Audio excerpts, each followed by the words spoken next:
बिस्मिल्लाहिर्रहमानिर्रहीम, अस्सलाम वालेकुम। GTV के तमाम नाज़रीन को अली सलमान की जानिब से आज की इस महफिल में, आज की इस बज़ में खुश आमदीद।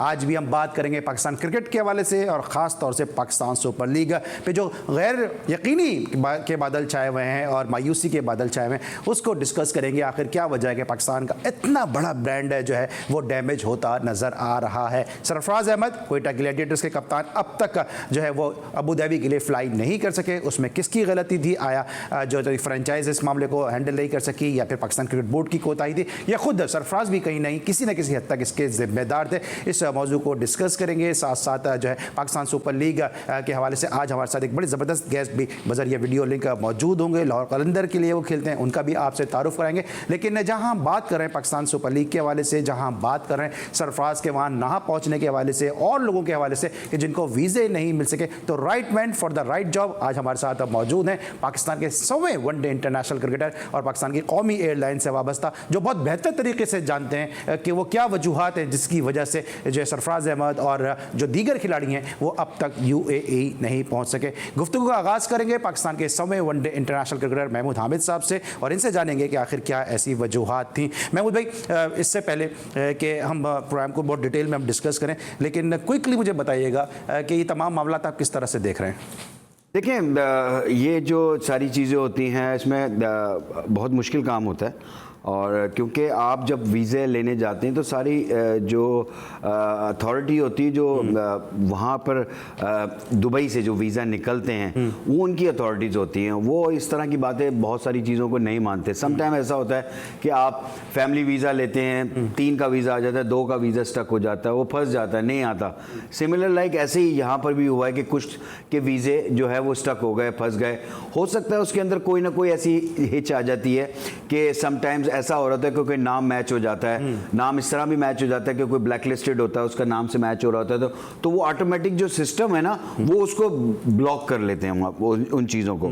और तो ये पॉसिबल है सारी चीज़ें कि ये होगी, लेकिन इतना आसान काम नहीं है अली सलमान। और दूसरी चीज़ें कि अगर हम पहले भी ये देख चुके हैं कि बहुत सारी चीज़ें जो प्लेयर्स के एंड के ऊपर गलत होती हैं और जो है बाद में हम बोर्ड को कह रहे होते हैं कि बोर्ड ने ये नेग्लिजेंस हो गई, लेकिन ऐसा होता नहीं है।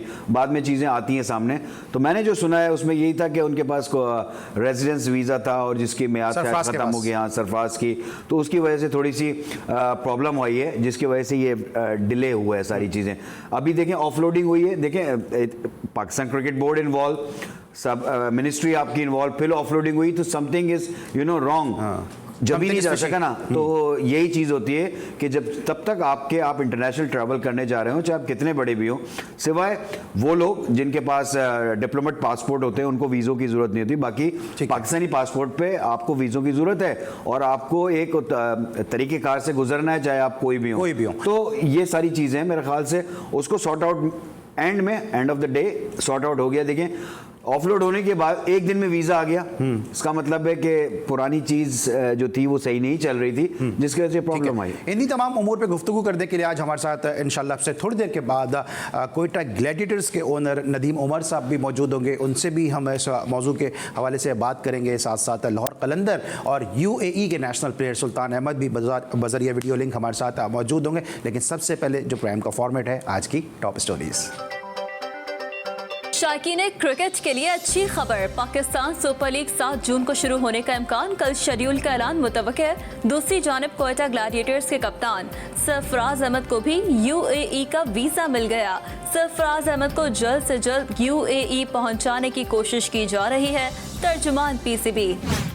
मिशन PSL के लिए खिलाड़ियों की सख्त ट्रेनिंग जारी, खिलाड़ियों ने होटल के कमरों और गैलरी को जिम एरिया में तब्दील कर दिया। पेशावर ज़ल्मी इवेंट के बकिया मैचेस के लिए पूरी तरह तैयार है। Head coach Peshawar Zalmi Darren समी। Can't wait for the tournament to start. Peshawar Zalmi will be ready. एहसान मानी ने चेयरमैन PCB का ओहदा छोड़ने की इतलात को मुस्तरद कर दिया। भारतीय बोर्ड का कैरेबियन लीग के शेड्यूल तब्दील करने के लिए वेस्ट इंडीज बोर्ड पर दबाव, IPL की वजह से CPL को 10 दिन पहले खत्म करने का मुतालबा। विराट कोहली ने वसीम अकरम को मुश्किल तरीन गेंदबाज करार दे दिया। भारतीय कप्तान ने कहा कि अगर मेरा सामना वसीम अकरम से होता तो उन्हें कैसे खेलता। आसामुल हक को एटीपी डबल्स के फाइनल में शिकस्त का सामना। कम उम्री में माउंट एवरेस्ट सर करने वाला पाकिस्तानी नौमर कोहपैमा शहरोज काशिफ वतन वापसी पर शानदार इस्तकबाल। और चैंपियन लीग के फाइनल में चेल्सी ने मैनचेस्टर सिटी को सनसनीखेज मुकाबले के बाद 1 गोल से हराकर दूसरी मर्तबा टाइटल अपने नाम कर लिया। जी नाज़रीन, आपने हज की टॉप स्टोरीज़ देखी और आपने देखा कि सरफराज अहमद को वीज़ा मिल चुका है और कल इंशाअल्लाह उल अज़ीज़ सरफराज अहमद जो है कोयटा ग्लैडिएटर्स को ज्वाइन करने के लिए पाकिस्तान से रवाना हो रहे हैं। महमूद हामिद साहब से हम गुफ्तगू कर रहे थे इस हवाले से, लेकिन इससे पहले कि वापस मैं महमूद हामिद की तरफ जाऊँ, आज के दिन के हवाले से अगर हम बात करें तो आज पाकिस्तान के बड़ी ज़बरदस्त left handed stylish middle order batsman Asim कमाल की बर्थडे है। तो आज आसिम कमाल को जी स्पोर्ट्स की जानिब से हैप्पी बर्थडे। और इसी दौरान हमें ज्वाइन कर लिया ओनर कोयटा ग्लैडिएटर्स जनाब नदीम उमर साहब ने। अस्सलाम वालेकुम नदीम उमर साहब। अस्सलाम वालेकुम अली भाई, कैसे हैं? आपके साथ महमूद भाई भी बैठे हैं, उनको भी बहुत सलाम। वालेकुम अस्सलाम हम दोनों की जानिब से। और फाइनली आपके कप्तान को वीजा मिल गया, लेकिन कितना कठिन रहा, कितना मुश्किल ये सब कुछ रहा आपके लिए? नहीं, अल्हम्दुलिल्लाह देखें मिल गया वीजा। वो बीच में आपको पता है जब हालात ऐसे होते हैं तो वही मैंने इस दफा कभी कहा था ये साल हमारा लग नहीं रहा। तो पहले अनवर अली का मसला हुआ, नसीम शाह का हुआ, फिर सरफराज का बहुत बड़ा मसला हुआ, लेकिन अल्हम्दुलिल्लाह खैरियत से हो गया। अब कल सुबह सरफराज जा रहे हैं तो अच्छा हो गया, वेरी नाइस। ठीक है, अच्छा ये बताइएगा कि अब जो कोयटा ग्लैडिएटर्स है वो इस वक्त पॉइंट्स टेबल पे हमें बिल्कुल बॉटम पे नज़र आ रही है। पिच की तब्दीली, माहौल की तब्दीली हो, और आपका होम ग्राउंड ही था एक तरीके से नेशनल स्टेडियम कराची, इसकी तब्दीली से कितने असरात पड़ सकते हैं इस पॉइंट टेबल पे कोयटा ग्लैडिएटर्स के लिए? जी हाँ, हमारे लिए अली भाई आपको पता है ये बहुत पाकिस्तान में ये मसले रहे। हमारा बेसिकली आप देखें हम रिलाई करते थे अपने स्पिन अटैक पे ज्यादा। तो आई थिंक अब जब हम यूएई शिफ्ट करेंगे और अबू धाबी में गर्मी ज्यादा पड़ेगी, शायद विकेट थोड़े दिन बाद स्पिनर्स को असिस्ट करें, तो देखें उम्मीद तो है बहुत।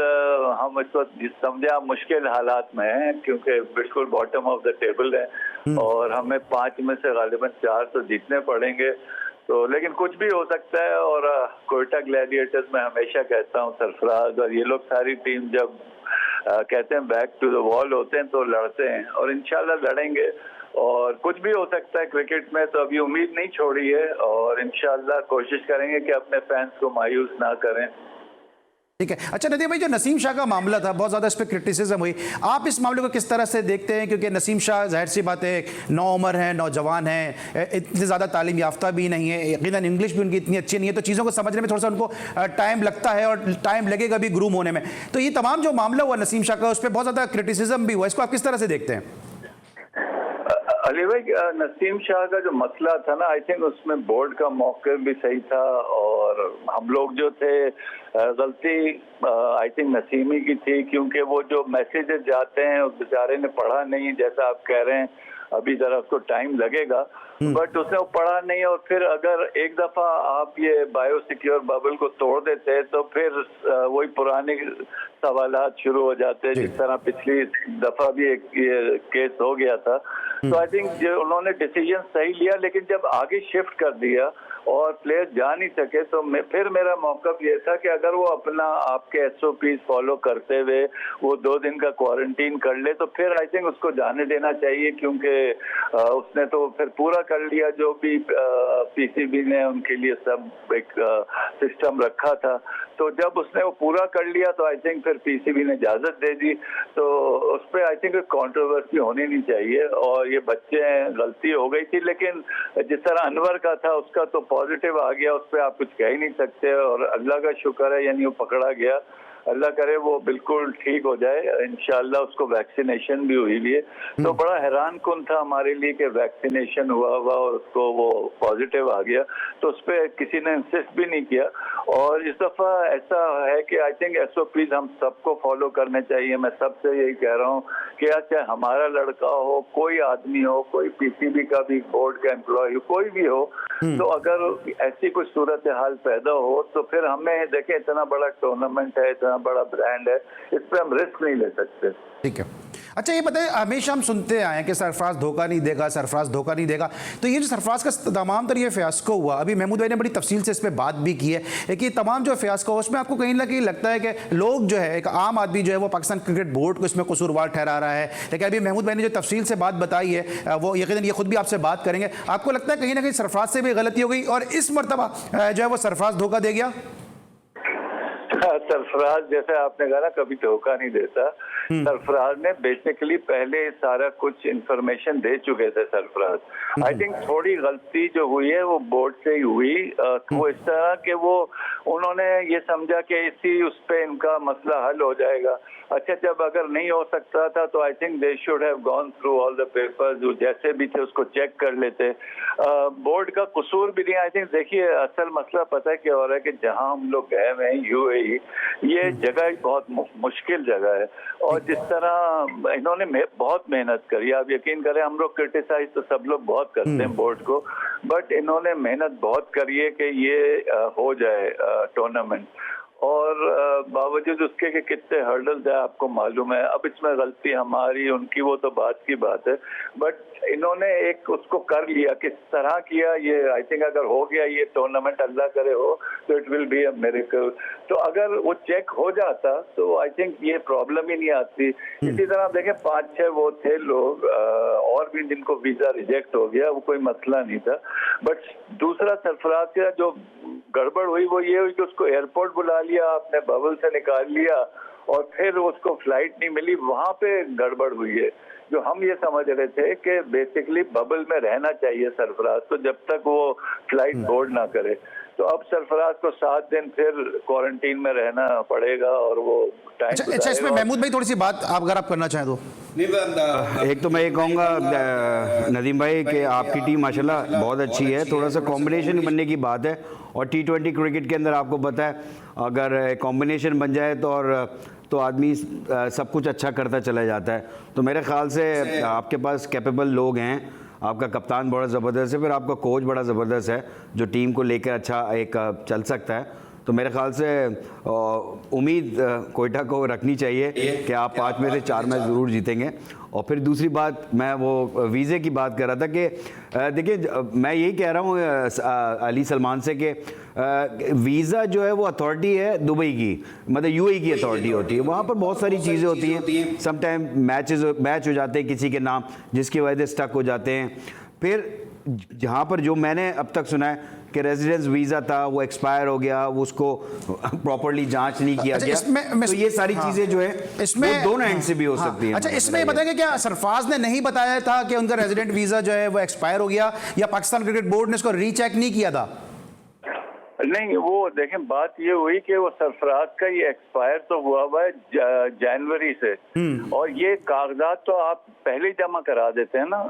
मतलब ये ना, मैं इल्जाम नहीं दे रहा किसी को या कोई बात नहीं कर रहा, ओवरलुक हो जाती हैं चीजें खबर दबड़ में, वहाँ इतने ये लोग मसले हल कर रहे हैं, लेकिन कहीं ना कहीं कोई गलती जरूर हुई जिससे ओवरसाइट हो गई। तो इंशाल्लाह अब सॉर्ट आउट हो गया, छोड़े, वो बात तो खत्म हो गई।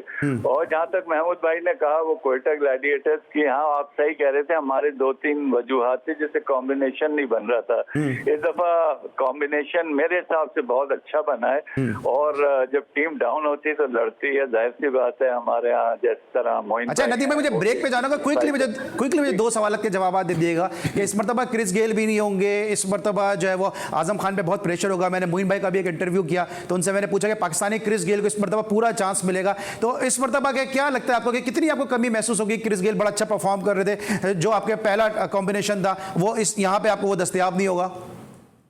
नहीं, उसमें आप सही कह रहे हैं, क्रिस गेल एक मंजे हुए प्लेयर है। अभी आप देखिएगा एक नया प्लेयर है, वो बेसिकली ऑस्ट्रेलियन वेदरहोल्ड, वो बहुत जबरदस्त ओपनर है और वो हमारे टॉप ऑर्डर में खेलेगा। फाफ डुप्लेसी हमारे साथ हैं, रसेल हमारे पास आ गए हैं। तो ये जो 2-3 प्लेयर्स आए हैं, जाहिर शाह बहुत अच्छा स्पिनर हमने अफगानिस्तान का लिया, उसका भी वीजे का भी मसला चल रहा है। लेकिन ये कि कॉम्बिनेशन इस तरह अच्छा बन गया कि अब हमने एक फास्ट बॉलर लिए हैं जो इमर्जिंग कैटेगरी में, तो साइम बेचारा जिससे जरा परफॉर्म नहीं हो रहा था, अब हमारे पास थोड़ी लिबर्टी है कि हम एक फास्ट बॉलर डाल सकते हैं या हमारे पास लेफ्ट आर्म। अच्छा नदीम भाई, आपने फास्ट बॉलर कहा, आपको लगता है जो इमर्जिंग कैटेगरी है ये आपकी सबसे ज्यादा इस पिक के ऊपर बहुत तनकीद होती है, क्योंकि जो जिसको आप इमर्जिंग कैटेगरी में लेते हैं उसको भी मालूम होता है एक प्लेयर को कि मैंने बाहर ही बैठना है, और पिक करने वाले को भी पता होता है कि इसको हमने बाहर ही बिठाना है, तो इस कैटेगरी से आप मुतमईन हैं? नहीं, ये आपको पता है इमर्जिंग कैटेगरी में से एक हमें प्लेयर खिलाना ही खिलाना होता है। हाँ, लेकिन जिसको नहीं खिलाना तो उसको थ्रू आउट द टूर्नामेंट पता ही होता है मैंने बैठना ही बैठना है।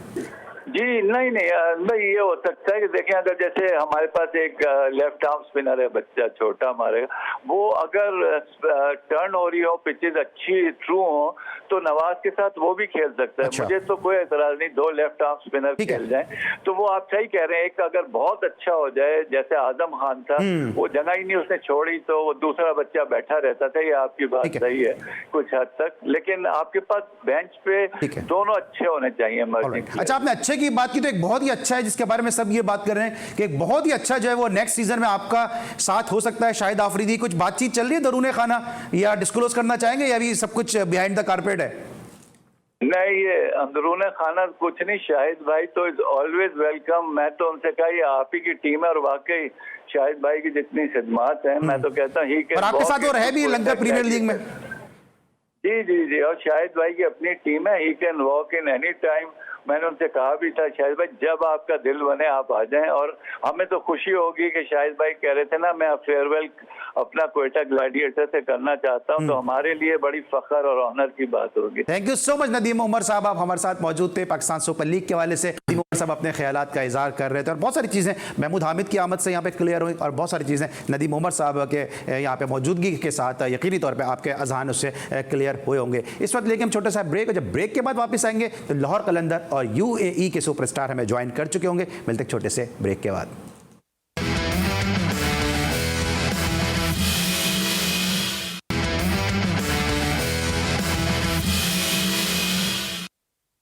Welcome back after the break. और जिस तरह हमने ब्रेक पर जाने से पहले आपसे कहा था कि हमारे साथ मौजूद होंगे UAE के नेशनल प्लेयर और माजी में सियालकोट रीजन के लिए खेलते रहे, और अब से थोड़ी देर पहले मेरे साथ नदीम उमर साहब मौजूद थे। तो उमर एसोसिएट के लिए ग्रेड 2 क्रिकेट खेलते रहे, लीड भी किया उन्होंने ग्रेड 2 क्रिकेट में उमर एसोसिएट को। अब UAE की नेशनल टीम की नुमाइंदगी कर रहे हैं, और इस जो पिक में पाकिस्तान सुपर लीग सीजन 6 में उनको लाहौर कलंदर ने पिक किया। T10 टूर्नामेंट में बड़ा ज़बरदस्त उन्होंने परफॉर्म किया।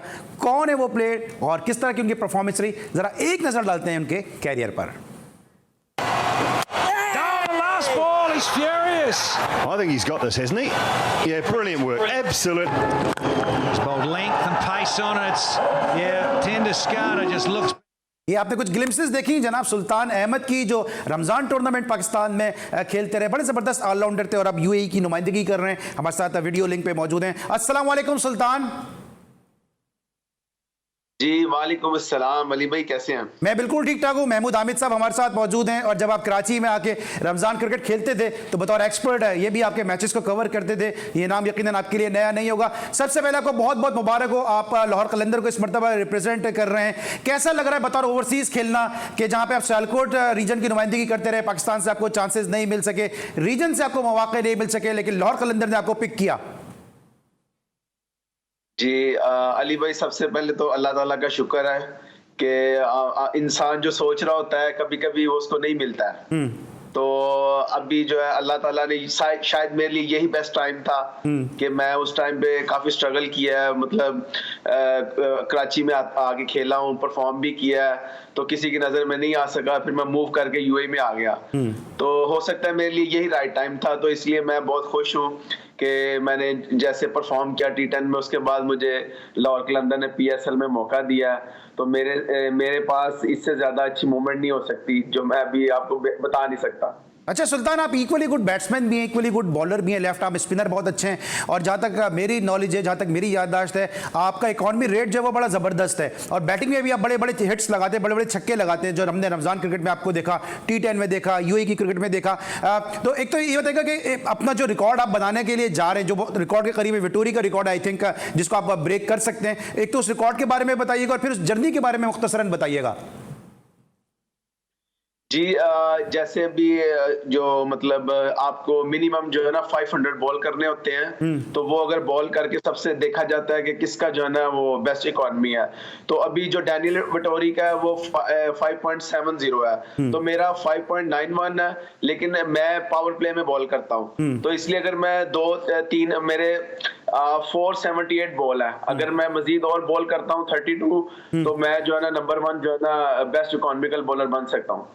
ठीक है, मैं उदय कुछ कहना चाहेंगे कि ऐसा प्लेयर जो पाकिस्तान के लिए रीजन से नहीं खेल सका, यूएई के लिए नेशनल टीम में मौजूद है? नहीं, गुड लक जी सुल्तान आपको, और आप पाकिस्तान में क्रिकेट खेलते रहें और उसके बाद आपको एक अपॉर्चुनिटी मिली, आपको आपने मेहनत की, डेफिनेटली आपने परफॉर्म किया जब भी आपको एक मौका मिला है पीएसएल के अंदर और लाहौर कलंदर से एज ए ओवरसीज़ प्लेयर, तो गुड लक आपको और अच्छा परफॉर्म करें। अच्छा सुल्तान, ये बताएगा कि जो लाहौर कलंदर टीम का माहौल कैसे देख रहे हैं आप? दुनिया मुख्तलिफ किस्म के लीग्स में आप खेलते हैं, तो लाहौर कलंदर को कैसे कंपेयर करेंगे और पाकिस्तान सुपर लीग को किस तरह कंपेयर करेंगे दीगर लीग से?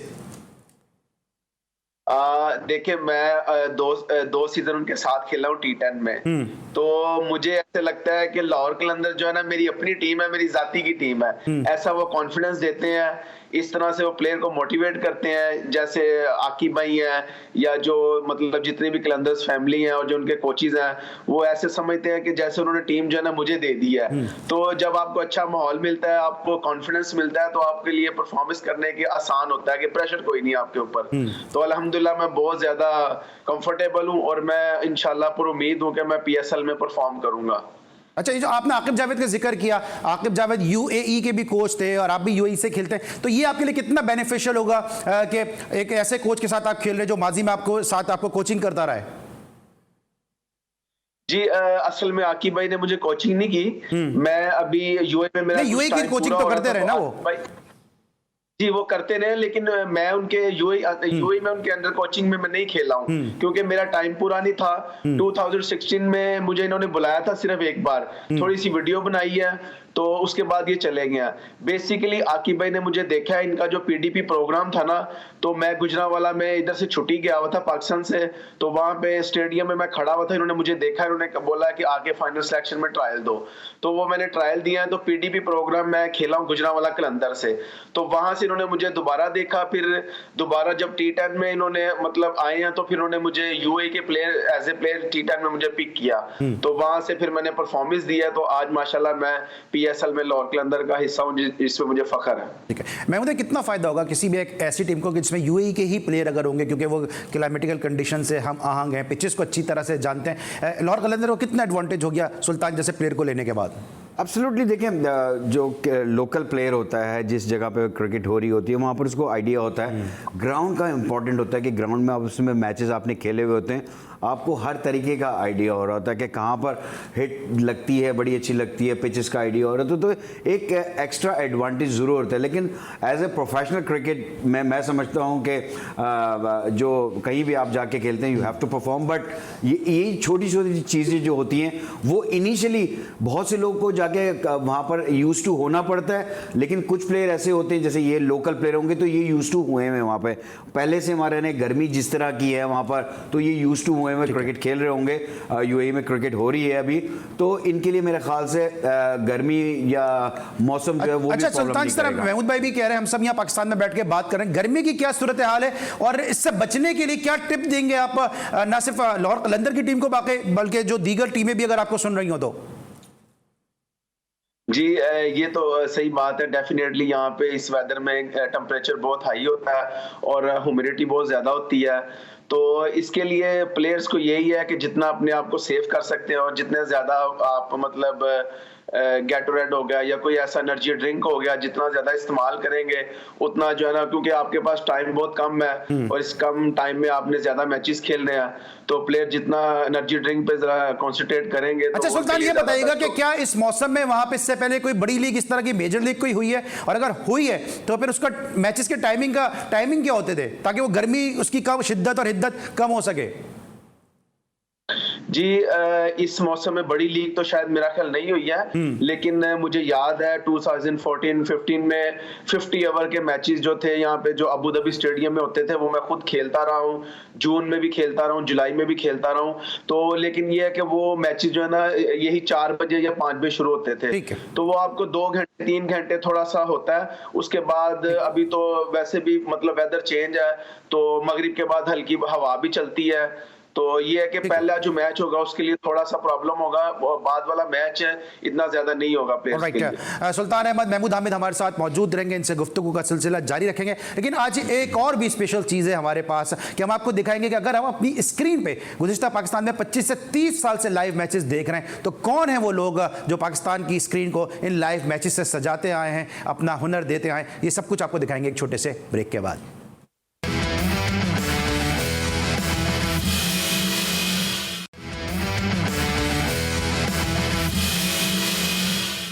Welcome back after the break. और ब्रेक पर जाने से पहले हमने बात की थी प्रोडक्शन के हवाले से, क्योंकि सरफराज को तो वीज़ा मिल गया, लेकिन जो गुमगो की कैफियत थी, जो कभी हाँ कभी ना वाली सूरत हाल थी, वो ब्रॉडकास्टिंग के हवाले से सूरत हाल थी। लेकिन पाकिस्तान में क्या अच्छे ब्रॉडकास्टर नहीं है, या पाकिस्तान में क्या वो लोग नहीं हैं कि जिन्होंने लाइव मैचेस गुज़िश्ता 25-30 साल से आपकी TV स्क्रीन की जीनत बनाए और लाइव मैचेस की वो कवरेज की है। महमूद भाई, क्या हम अपने लोगों को गुरूम नहीं कर सकते? हम अपने लोगों पर एतमाद क्यों नहीं करते हैं जो गुज़िश्ता 25-30 साल से, बल्कि शायद इससे भी ज़्यादा अरसे से जो है वो लाइव मैचेस जो है वो आवाम के टीवी स्क्रीन तक पहुंचा रहे हैं?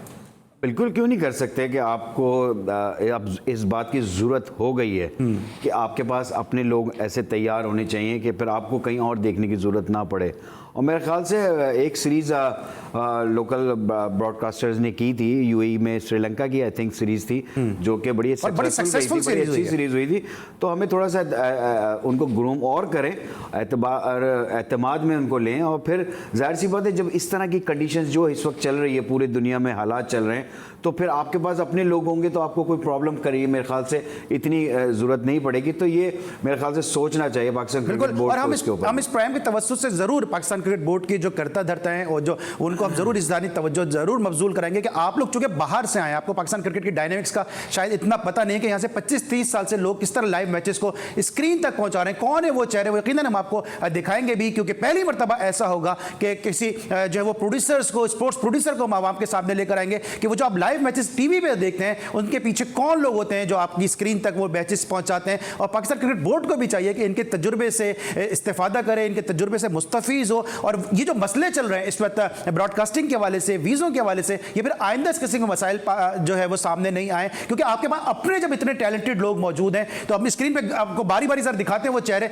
जो 30 साल से तकरीबन जो है वो पाकिस्तान की मुख्तलिफ मैचेस जो है वो आपकी स्क्रीन तक जो है वो पहुंचा रहे हैं और आपकी स्क्रीन पे आप उन लाइव मैचेस को देख रहे हैं। ये सबसे पहले आप देख सकेंगे, जो सबसे पहला आप देख सकेंगे ये हैं जनाब अदनान मलिक साहब। इनका भी एक स्पोर्ट्स ब्रॉडकास्टिंग में बड़ा एक्सपीरियंस है, इनके तजुर्बे को भी इस्तेमाल किया जा सकता है और सरकारी चैनल से वाबस्ता है, बड़े ज़बरदस्त स्पोर्ट्स प्रोड्यूसर है। हसीब अलवी, ये नाम पाकिस्तान में स्पोर्ट्स कवरेज में किसी तारुफ का, किसी तारीफ का मोहताज नहीं। मैंने इनके साथ बहुत काम किया, महमूद हामिद ने बहुत काम किया, और पाकिस्तान में जितने बड़े कमेंटेटर हैं, जितने बड़े एक्सपर्ट हैं, सब इनके साथ काम कर चुके हैं। तो पाकिस्तान क्रिकेट बोर्ड को चाहिए कि इन लोगों के तजुर्बे से ज़रूर मुस्तफीज़ हो। अदनान मलिक साहब को आपने पहले भी देखा, अभी हसीब अलवी साहब को देखा। यह है अजमल मीर, एक और नाम जो स्पोर्ट्स प्रोडक्शन का बड़ा नाम है, इनके भी तजुर्बे से मुस्तफीज़ हो सकते हैं और ये भी लाइव मैचेस काफ़ी दिखा चुके। तो पाकिस्तान क्रिकेट बोर्ड को अपने लोगों को गुरूम करना चाहिए। सीनियर स्पोर्ट्स प्रोड्यूसर है अय्यूब खान साहब, ये भी एक तवील अरसे से 25-30 साल से जो है वो लाइव मैचेस दिखा रहे हैं। तो पाकिस्तान क्रिकेट बोर्ड क्यों इनकी जानिब नहीं देखता, क्यों इनके तजुर्बे से मुस्तफीज़ नहीं होता?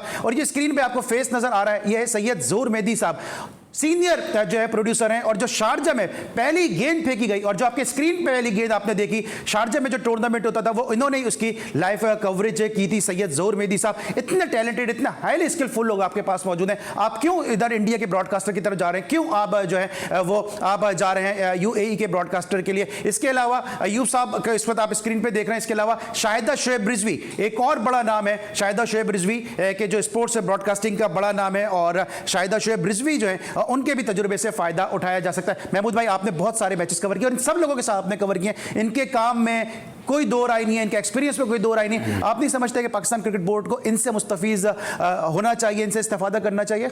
एब्सोल्युटली। अभी हमने देखा भी है कि हमने जो डोमेस्टिक क्रिकेट हुई है उसमें ये लोग थे इसके अंदर, और वनडे के अंदर, और बहुत अच्छी कवरेज हुई है।